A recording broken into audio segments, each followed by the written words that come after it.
Tiger 900 has been with us for a few months now, having been launched in the UK in June of 2020. I suspect if you're watching this video, you're interested in the bike and have already watched quite a few videos on YouTube, and those videos would have gone through all of the changes that Triumph made to bring this 900 to market, and also look at a lot of the specifications. Now, although I'm not going to ignore those, I will go through some of the basic specs and I'll take you through some of the features of the bike. What I really wanted to do in this video is concentrate on what it's like to ride, what it's like to live with, what things I think are important to people that are potentially looking at one of these bikes as a new machine. And as a previous Tiger 800 owner, no doubt I will also make some comparisons to the previous model at some point during the video. So let's just tick off some of the key numbers for this Triumph Tiger 900 GT Pro. Let's start with the price. This GT Pro retails at £12,800 on the road. The new 888cc triple motor produces 93.9 horsepower and 87 newton meters of torque. Now, the power output is practically the same, almost identical in fact, to the outgoing Tiger 800, but the torque has been increased by about 10%. You still get that very flat torque curve that we know and love from the Tiger 800, making it a very flexible engine, but the work that the Triumph engineers have done with the new T-plane crank and the unique 132 firing order are very evident when you ride the bike. The more road-biased GT Pro sticks with the 19-inch front and 17-inch rear cast wheels, which are shod with Metzeler Tourance Next tyres. Suspension duties have moved across to a different brand with Marzocchi 45mm upside down forks on the front. They are rebound and compression adjustable and have 180mm of travel. The rear shock gets interesting. Again, it's a Marzocchi unit. This time it's electronically adjustable for preload and damping and offers 170mm of travel, but more on that when we look at the controls. Brembo brakes feature again all round, this time the Stylema 4-piston monoblock calipers on the front, which grip onto twin 320mm floating discs. The rear, as you would expect, is just a single disc, but again with a Brembo caliper, and the 6-axis IMU means that this bike features cornering ABS and cornering traction control. Now, having said I'm not going to go through the specs, I seem to have actually touched on quite a lot, so let's just wrap those up.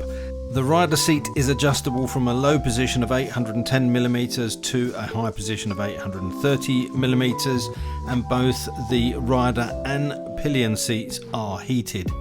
The bike weighs 198 kilos dry. It has a 20-litre fuel tank. You have a shift assist quick shifter on the bike as well, which I have to say is really good, but again more on that later on.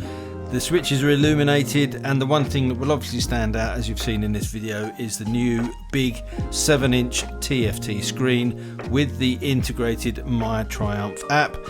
Again, we'll look at that a little bit later on in the video in more detail.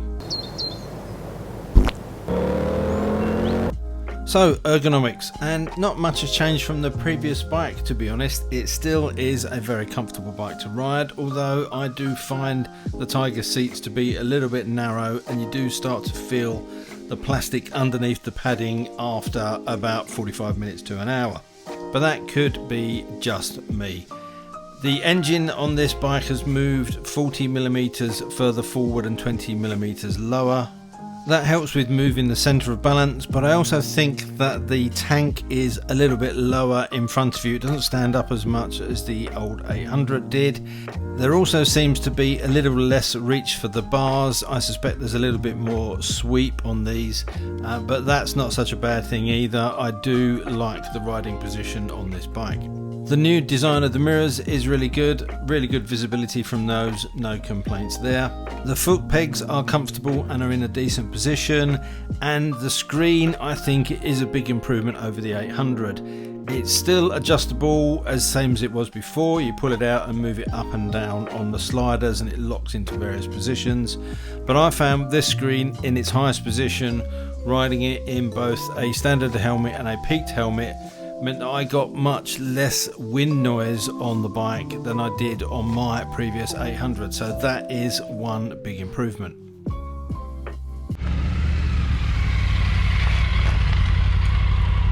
When it comes to the riding experience, I have to say this is a fantastic road bike. The Tiger has always been a great bike, whether you're riding it over long distances, fully loaded with luggage, or just scratching around the country lanes, or indeed even commuting through city traffic. But the changes that Triumph have made to this bike really do make a big difference. The engine feels much more punchy, it does feel a little bit more like a twin. There is still that unmistakable triple whine, but this exhaust is much more growly and much more aggressive.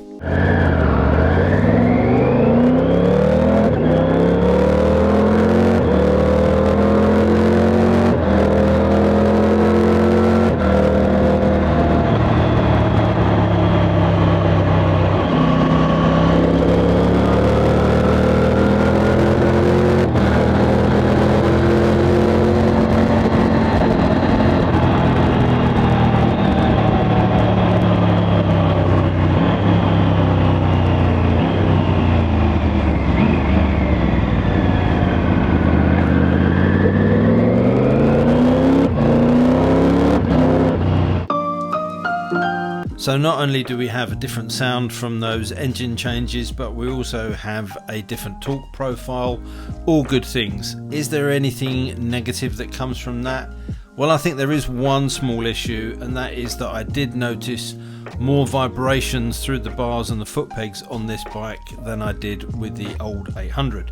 Now, that's not to say that that's a problem and it's not something that you would want to avoid this bike for, but it is certainly something that I noticed that was there. I always found my 800 XCA to be really smooth. That was one of the things I liked about it. The 900 is very similar, but those changes to the engine do radiate a little bit more vibration up through the chassis, and so I felt that I did have to mention that. And whilst I'm on the subject of the chassis, it's great to see that Triumph have finally added a bolt-on subframe to the Tiger. That was a bit of an Achilles heel of the previous models, and it seems that Triumph want to celebrate that fact because they've painted, on this bike at least, the rear subframe silver. Not quite sure why it needs to be silver and not black like the rest of it, but you know, that's the style they've gone with. And it's also good to see bolt-on rear passenger foot peg hangers. I think the ride quality of the bike is excellent. It's very responsive, it's very compliant. That Marzocchi suspension works really well. The 19-inch front wheel gives really good feel, and you can push hard into the corners with no concerns. I'm not a massive fan of those Metzeler Tourance tyres. I had some on a previous bike and I find that they tramline a little bit, but they're certainly a long-lasting tyre. Thinking about the riding experience, one other area where I think this bike shines and certainly is an improvement over at least my old Tiger 800, and that's the braking. The Brembo Stylema brakes are excellent, really good feel and strong braking power with little effort. The shift assist or quick shifter is also excellent, and I had no misshifts in all the time I was riding. As I'm talking about the riding experience, I'll have to mention the LED lighting, which again is excellent, particularly when using the auxiliary lights. Riding the bike through the country lanes at night, they light up the road like it's daylight. I was very impressed with those. Oh, and before I forget, it's very easy to haul this bike up onto the centre stand, which comes as standard. So that's the key points of the riding experience, but what about the bike's practicality? So whilst I've got the Tiger 900, I thought I'd give it a proper test. Triumph very kindly supplied it to me with full luggage, and I've got some samples to take back. So I've got a 250 mile round trip, fully loaded, and I think this is a good test to see if the Tiger 900 GT Pro can do what it's supposed to do. It's also a good opportunity to test out the electronically controlled rear suspension. So I've got it set to rider, pillion and luggage to start with to see what that's like. And I'm also going to be using the GPS system which is built into this machine. So I'm trusting Triumph to get me to where I need to go. See you on the road.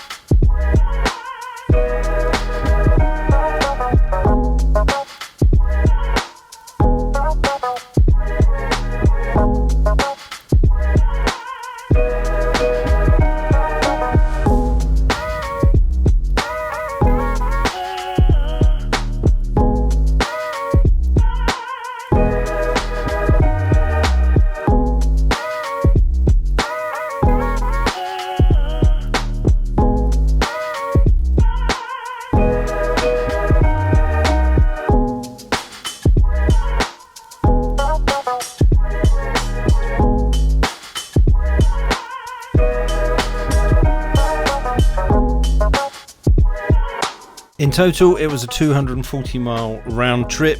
As you saw on the way down, the bike was fully loaded and it handled it with no problems. It didn't miss a beat for the whole journey. And having the electronically adjustable preload on the rear was an absolute godsend, with no worries about having to faff around with a C-spanner trying to get it set correctly.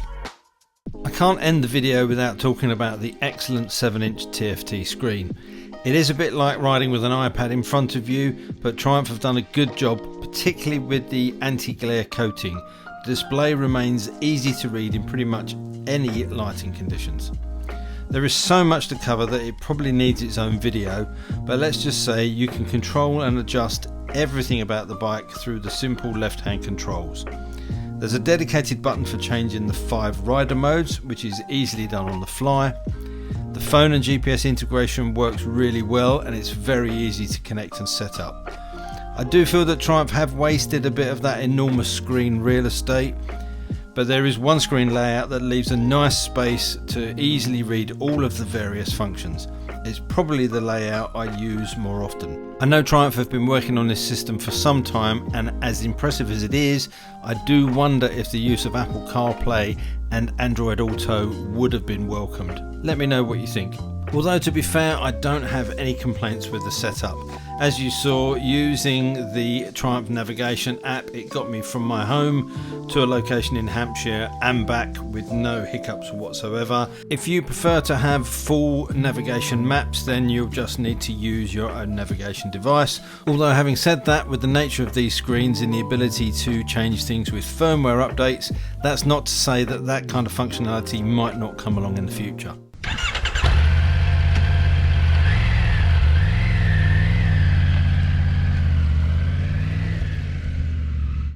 So how best can I summarise the 2020 Tiger 900? Well, Triumph have taken an already great model and tweaked it in all of the right places.